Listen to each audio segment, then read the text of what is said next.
Alright, so we got the dishwasher installed. This is a Fisher Paykel dish drawer. It's small. It holds a pretty good amount of space in there. It's perfect size for a kitchenette. I highly recommend getting one in if you're planning to use a dishwasher. We flush mounted it with the sides here so that it doesn't protrude out, and kind of modified this factory cabinet that we bought inexpensively from Lowe's. It worked out okay. Obviously, if you get custom cabinets made, that will work out nicer. A little bit of work, you can make a standard cabinet work as long as it's the right size. I'm really pleased with the installation of it. It went well. It's hardwired. Lines come out down under here for my particular installation. So I got my drain line and my water line, and then my electricity or electrical is all hardwired, so don't have to worry about that. Some of them you can use a plug. I chose to hardwire mine. That's the way that I wired the kitchenette when I put it together. It's a pretty nice unit. I'll kind of open that up for you. You can kind of see inside. It's got a pretty good amount of space. It has decent racks and adjustability to it. Over here you put in your detergent and etc. They're pretty efficient. Here's the efficiency guide here. Look at that, about 19 bucks a year when used with an electric water heater, which is what we have back here because we don't have gas. It's pretty efficient. It looks really nice. It's got a nice stainless front on it with all your controls and a little small display here to let you know what's going on right on the front. The kitchenette there with the dishwasher installation. Next coming up will be our sink and our faucet and our plumbing for the sink. Obviously some touch up on painting up on there and around the backsplash and so on. It's been a nice fun project. I've had a lot of learning experiences and etc. with it. I highly recommend anybody else to do one. It's do it if they can. It's fun. We put in the sink here. This is our Kohler cast iron sink that we got. I got a 3-hole one. I'm going to use a single hole for the main faucet, and then one of the holes for a soap dispenser probably, and then another hole for the air gap for the dishwasher. This is our faucet that we'll be putting in right here. We're going to put that guy in. Exciting stuff. I'm looking forward to finishing up the sink here and getting it squared away. We're going to do the faucet installation next, and the plumbing and etc. after the sink dries. We gotta caulk all the edges here. Again, I used 100% silicone around the sink edges, so that way it's 100% waterproof and lasts a long time. 100% silicone lasts a little bit longer when it comes to wet and water areas. Not submerged, but when water gets on it. Designed really good for mounting or for sinks to granite or granite to granite. You don't want to use it in any area that you need to put paint on, because paint doesn't stick to it. It just comes right off. So that would be an issue on walls and around doors and windows and so on and so forth. So only use 100% silicone when it's an area that doesn't need to be painted. We're going to get to the plumbing and the faucet and move right along with the project here. I just wanted to go over a couple of things that you need for installing the plumbing for the sink. If it's a fresh install, you'll need all these parts. If you're just doing a remodel or some kind of other project where you're just putting the sink in with existing plumbing and so on and so forth, and you just want to freshen up your sink, etc., whatever, you may not need all these. This is the parts that I needed and that I bought for my project. All this stuff I just picked up at the local hardware store, no big deal. We got a P-trap here. This is a solvent side P-trap. This is another P-trap that I got, kind of a kit here. It says ABS slip joint adapter, P-trap, 1.5 inches. My pipes are 2 inches out of the wall, so that's why I have this one here, which I may use and come out of the wall because I have 2 inches out of the wall, or I might use this one and just get an adapter for what's coming out of my wall. This basically looks like this, except it has an extended arm here for the one coming out of the wall, which I would use a solvent piece for this one. I also got this branch tailpipe piece. Some people might want this, some people might not. Depends on if you have a dishwasher. I have a dishwasher, so I decided to go ahead and use this because I'm also going to use an air gap, which is a little device that mounts in your sink or granite or wherever. And on the discharge side of the dishwasher, which is this hose right here, the discharge side of the dishwasher will connect to the air gap, and usually use it when you have a garbage disposal. I'm going to go ahead and use it for my sink probably, or I may just connect it directly to this. I'm not sure yet. It's in case you get a clog somewhere in the line, and then it can overflow into the sink instead of overflowing on your floor. That's the idea behind it. But yeah, so I bought this piece, and this is a tail piece. It will come out from the bottom of the sink right down here, and then that line will connect to that part right there.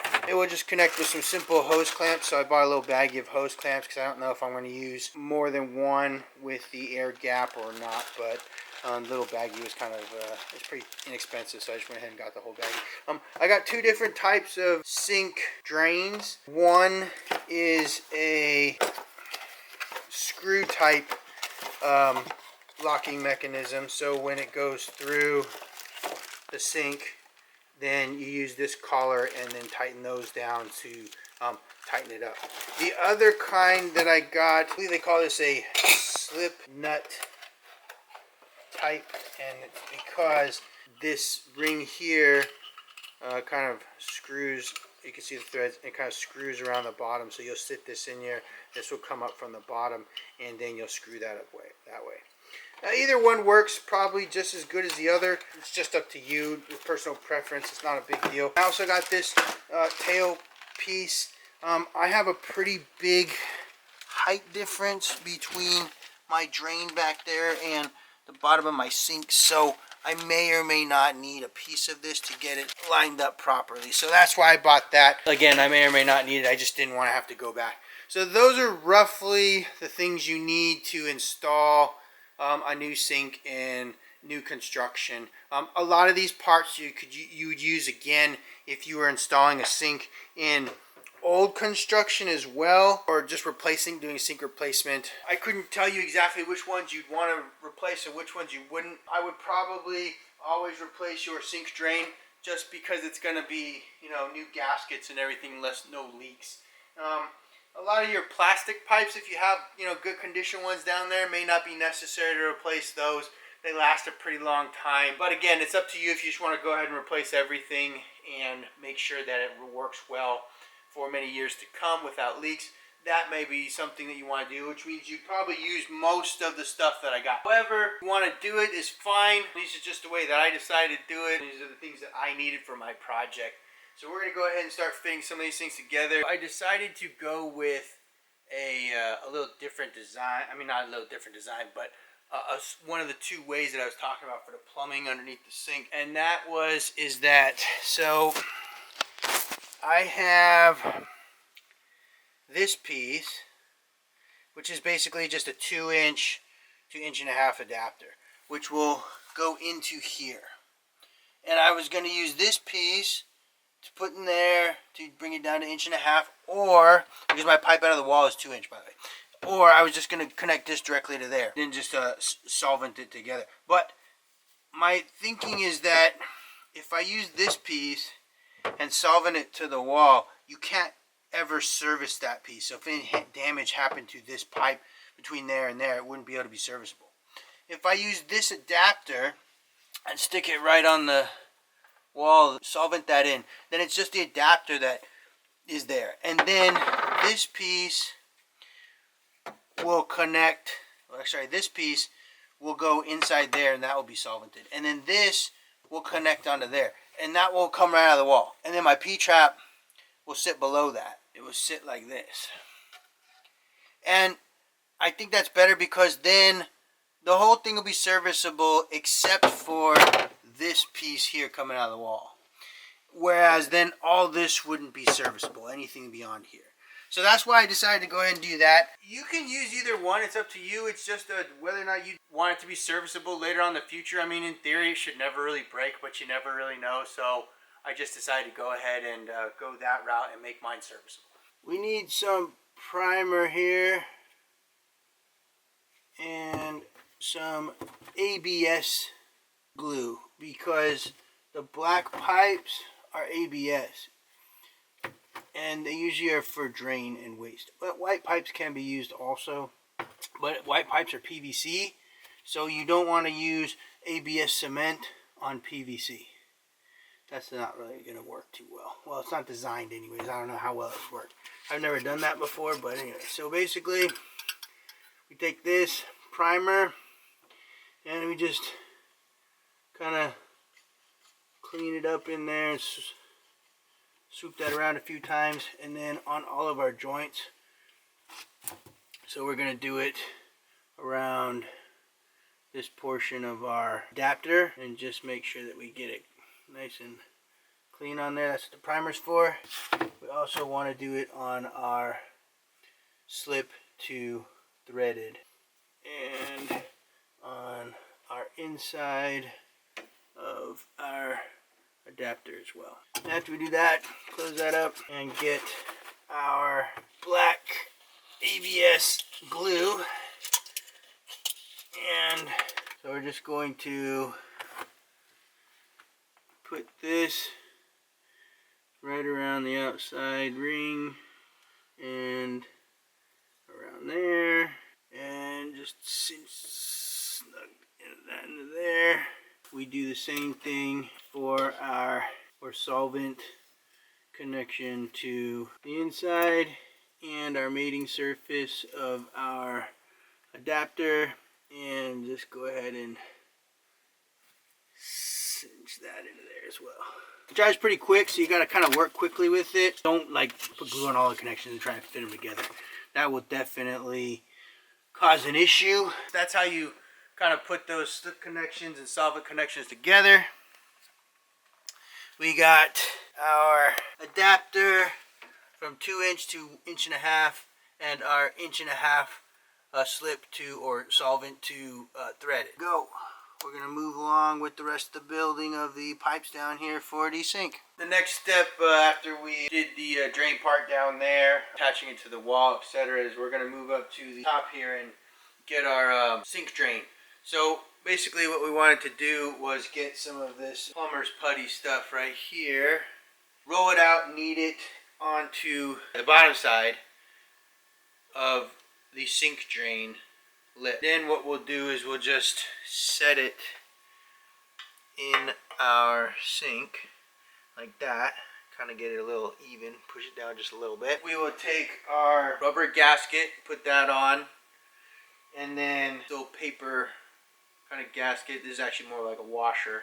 Makes it so that slip our retaining nut, it will slip against the rubber ring without just kind of binding it up. And that's the idea of it. And that's how we put that together. I'm going to go ahead and put that on down here. It's the bottom of that sink drain. And then we put, like that, our rubber washer seal gasket. And we just place them on the bottom and just screw it into place. Just like that. And this will snug right up to the bottom of the sink here. Get everything kind of centered under there, and then just tighten it up. And as we tighten this, it kind of squeezes out some of this plumber's putty. We're going to finish tightening that up. We got our sink drain all mounted in there and tightened, and down here you can see this is our new tail shaft piece, I guess you could call it, maybe, with our piece here for our discharge line for our dishwasher, and we tightened that on there. And then I measured the distance between here and here for our new pipe, and then we got to cut that piece so that it will fit, and then just line up our pipes, and then we're good to go. Okay, so we got our pipes all connected together here, tail piece here, our extension, then our P-trap, and our connection to the wall. So that's it for the sink. drain. Now we just got to connect our dishwasher drain. Use the air gap so I don't have any backflow or any kind of issues like that. That's what the air gap is for.